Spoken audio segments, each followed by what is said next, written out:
whether it's a Black Caucus or whatever, but we've got to do something to organize and make a serious difference. DeAndre, real quick, and then we got a question from. I want to help you. Let's think a little outside the box.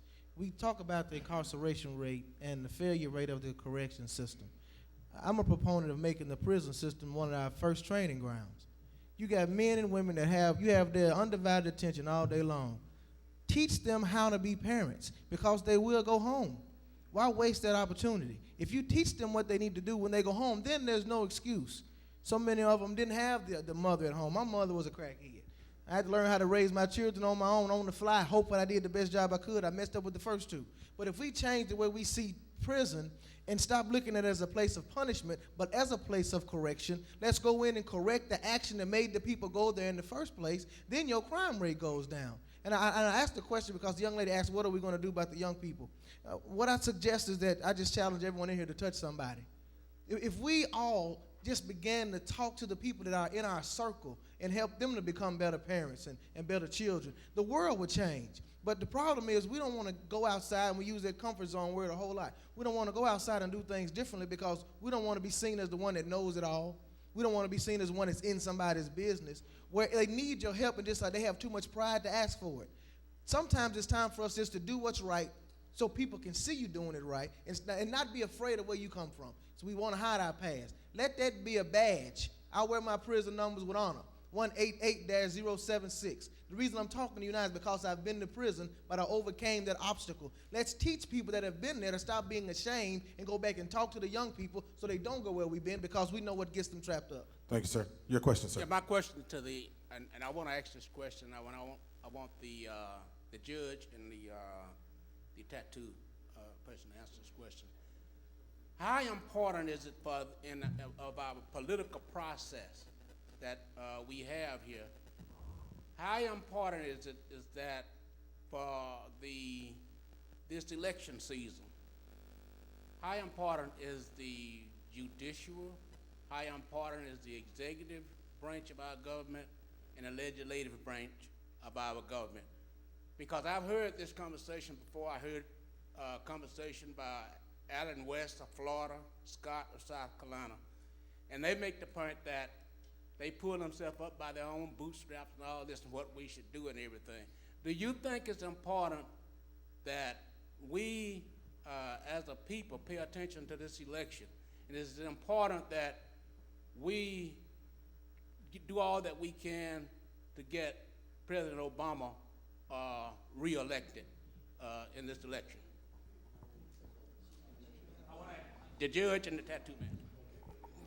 Well, let's let the judge say that she I'm can't. gonna let the judge go first, but one thing I'm gonna say that she ain't gonna have to say, she can't say who she's going, she can't, she's bipartisan, she can't go there. So I'm gonna say that for her, so she won't have to.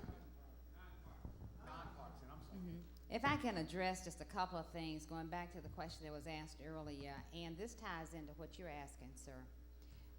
Just overall, think of it in terms of this, and I know we're here complaining today, and sooner or later we're going to find out exactly why we are here, what the issues are, so we can start addressing them. And right now everybody just seems to vent and complain and say what they need to say, but we're going to have to define the issue so we'll know what we're going to do going forward. But this country that we vent about, that we complain about, is still the best in the world. It's still the best place for us to be. When we do those jury trials and try and get 12 people in that box to hear a case, whether it's a criminal case or a civil case, to come in and help make decisions, because we are a country that is ruled by a rule of law as opposed to men, because sometimes minds of men become unreasonable, and the rule of law keeps us on a path of what's reasonable so that we don't have anarchy and we don't have a lot of the craziness that we have. And I'm saying that to say that we are here to a large degree to complain about what's going on with all the ills of our society, and this is called social justice for. There is a huge distinction in social justice and legal justice. Now, the concept of who's a victim of what, you can be a victim of the legal system, But before you become a victim of that legal system, 9 times out of 10, you were a victim probably of society and the social ills that are out there that befall us. Now, one thing we do know, the law and the legal system doesn't deal with what society is going to do, the rules that you're making and those things that you're doing as you live day to day, but the law will deal with you as a consequence of it. We need that law. We need it in place, but we want it to operate fairly and even-handedly. However, we have to tweak it with justice and mercy, and a lot of that is what comes out of society. So we need people, though, in society to make that difference. If this is social justice forum, you're not dealing with the laws that are made up in Nashville.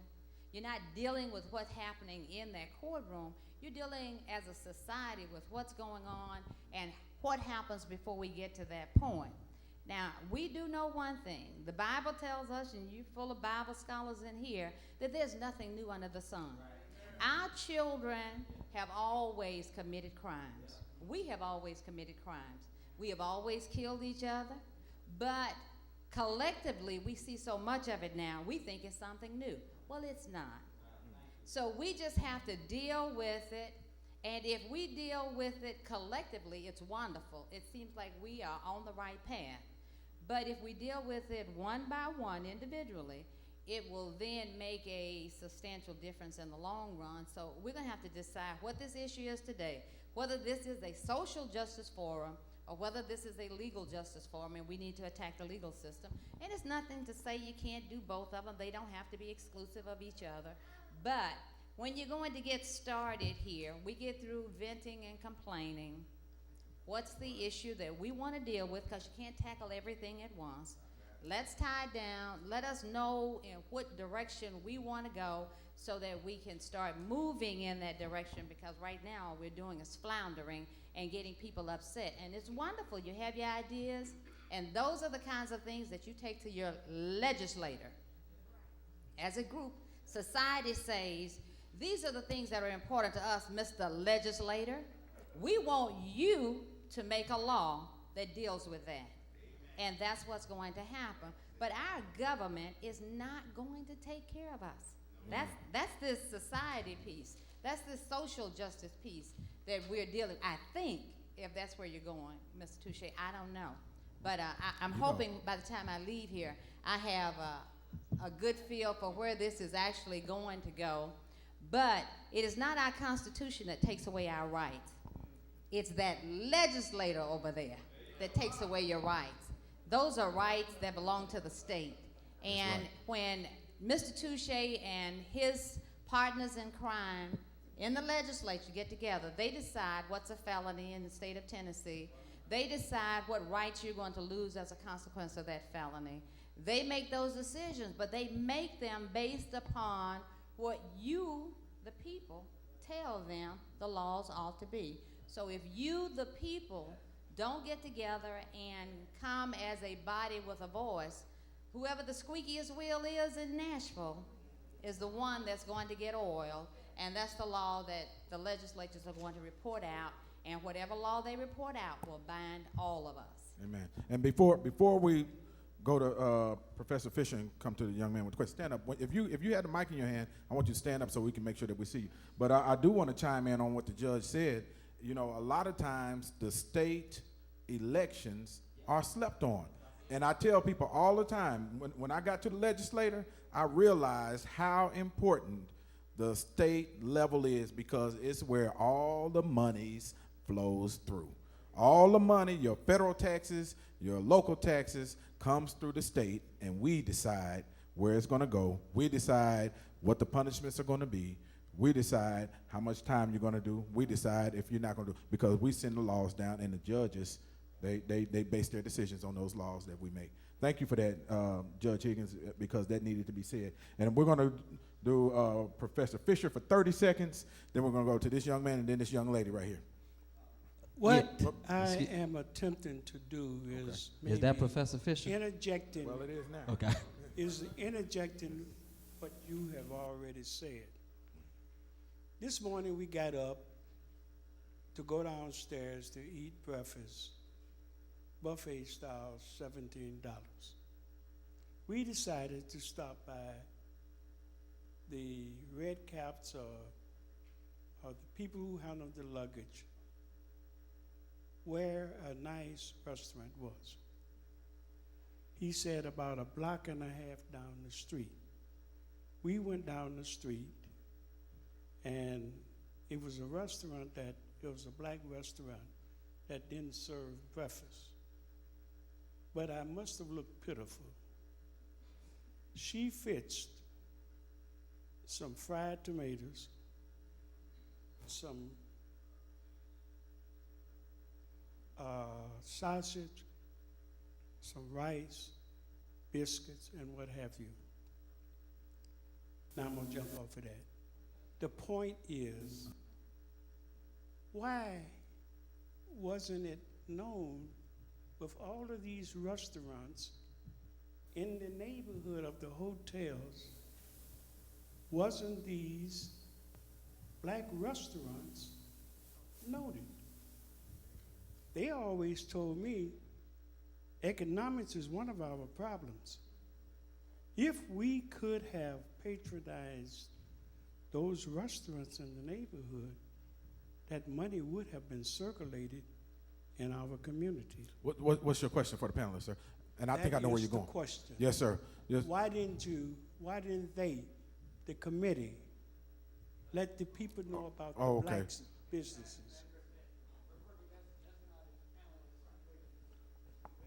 But he did bring up a good point, and I'll ask the panelists. At one point, there was, when we were forced to live in our own communities, there was a time when we supported our own businesses in our own communities, and then when we were allowed outside of the confines of our communities, there went our economic development with the release of us into other communities. Who wants to talk about that? The flight of our. We'll let the panelists, and if you have a question, and I'm sorry, disregard that question, ma'am. Go ahead. I'm sorry, I forgot about you back there. Thank you so much. I'll come back to that.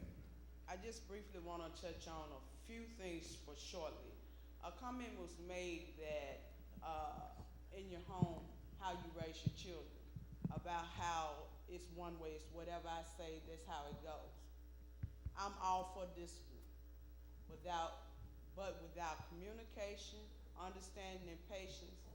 If you don't have those things, if you don't have a balance in your home, you don't have anything.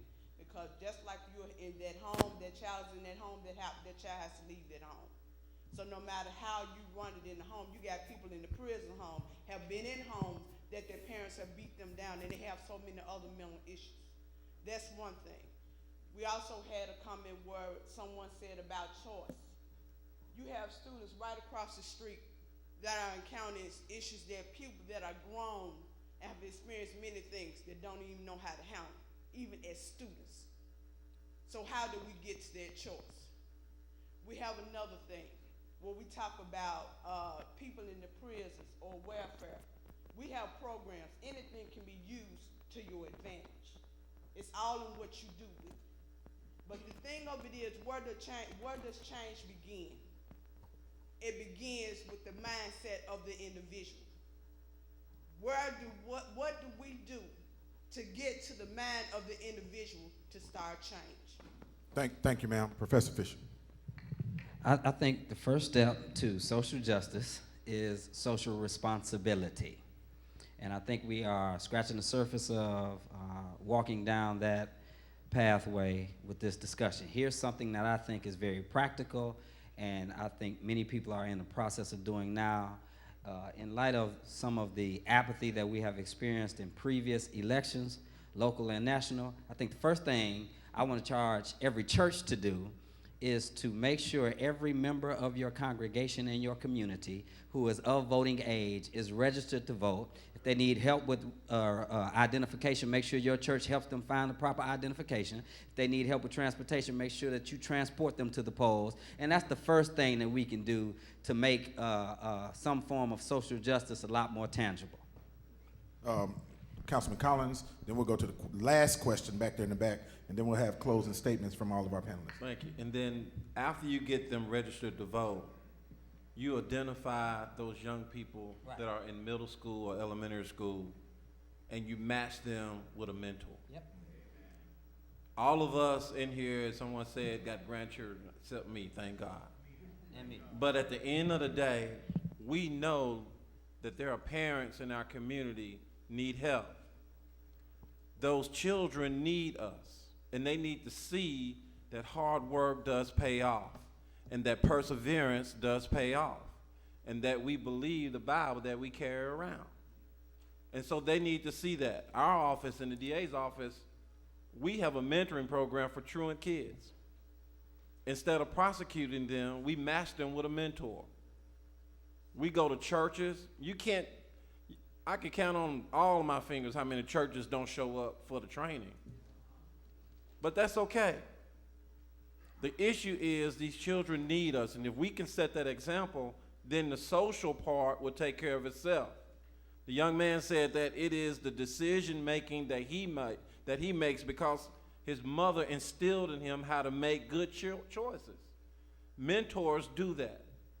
All of us have had mentors in our lives. And the truth be told, we still connect with those mentors about decisions that we make as adults.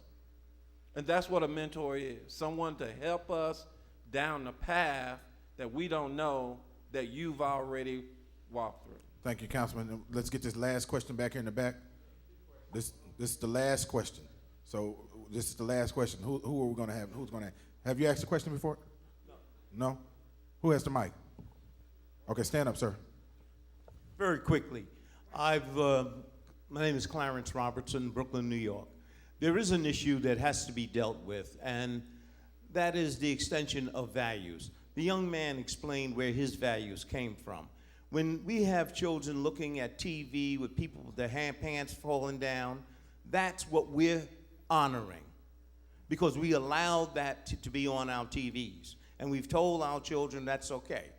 When we have our children, our girl children, bringing home men or boys whose pants are lower than theirs, there's a problem. There's a problem with the man or the woman or the guardian in that household that allows that person to be an acceptable member of his or her family.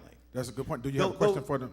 My question to them is, how do you explain the value system that occurred at the end of the Civil War, where black folks band together and built towns and cities and institutions, churches and colleges across this country?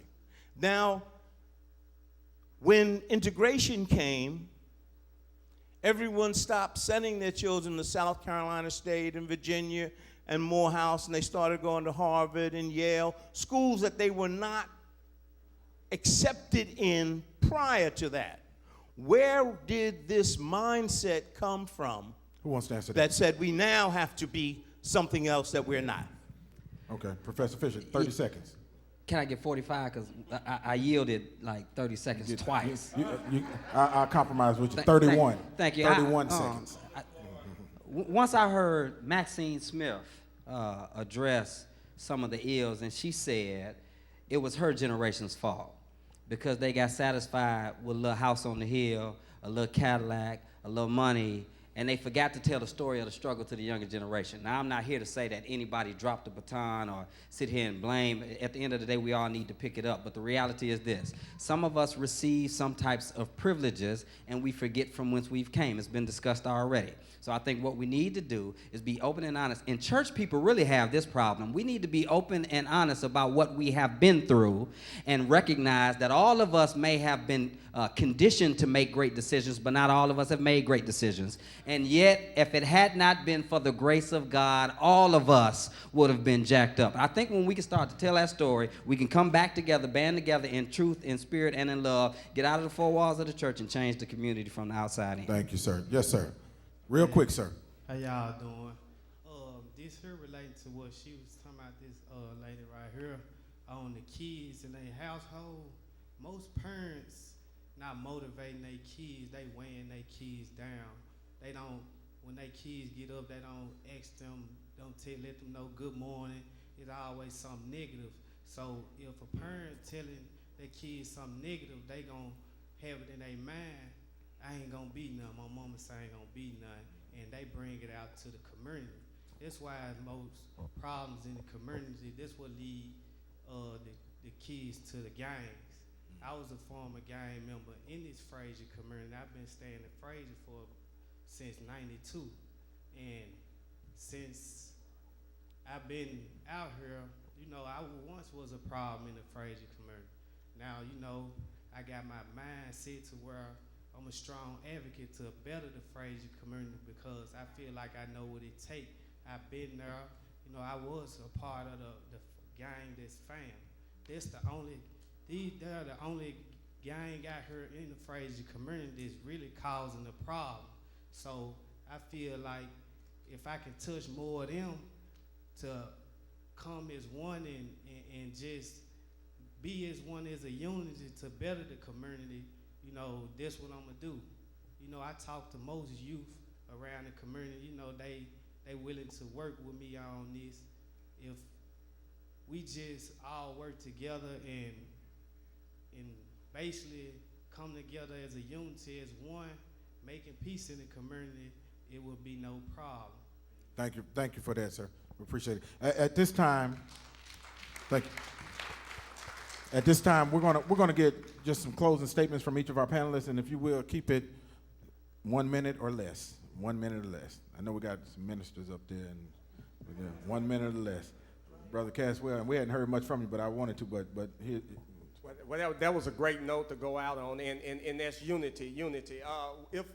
For churches, when we're talking about solution and this initiative that I've been pushing and trying to organize and get other people on board, is unity in the community is to get each, in this community, 16 legislative districts, organize something this lady said. If we come together and organize, then we can hold our legislators accountable that those laws that are being passed down it started at that state level. And again, this is what's been happening. Councilman Collins just left on that when he talked about trying to get people to come. Pastors got to stop telling people to stop going to other folks' church thinking somebody's going to steal your members. If it's something over there that's going to help and better their community, put your ego and your confidence, your self-esteem, build your own self-esteem up knowing that this may help and build up the community. We got to unify as the churches in this community, working together to hold our legislators accountable by coming together and pushing, voting, and getting our people the information. Without knowledge, our people are perishing, and that's what's happening to our community. Thanks. We're in the process of putting together a Southern Action Coalition, which consists of a group of pastors, and we're trying to make sure that it's diverse and well represented. And the first public presentation we want to have, hopefully sometime next week, because we are actually already in the process of doing this, is putting together a Souls to the Polls campaign. We want our people registered. We want our people identified. We want our people transported. So if you or somebody you know needs that, please contact me or contact somebody. I'm available on Facebook and Twitter. Let's do something because we want all of our people to be represented. And I would also recommend this. If your pastor or ministerial leader is somehow trying to convince you not to vote, you may want to consider relocating your church membership. We talk about social justice reform, and I believe in the literature, and I'm watching my clock, in the literature that you have mentioned is rap the cause and things of that nature.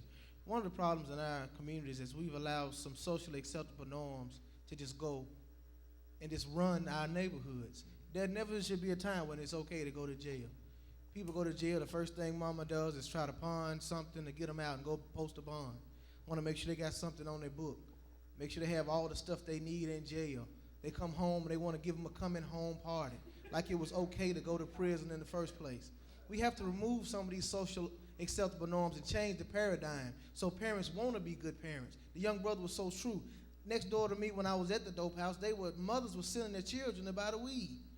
So we have to address that and be honest and realize everybody didn't come from the same background. Everybody didn't have the same opportunity. And if we want to reach these children, we've got to reach them where they are. And the best person to reach a child in that situation is someone that has come out of that situation. Empower us to empower them so we can be a better community. I just want to say, they talk about the new suppression of the elderly black vote with the new laws. And we should not let them beat us. We should beat them at their own game. And the people who cannot vote, if you're over 60, you can vote absentee. If you don't have the ID that they're asking for, request an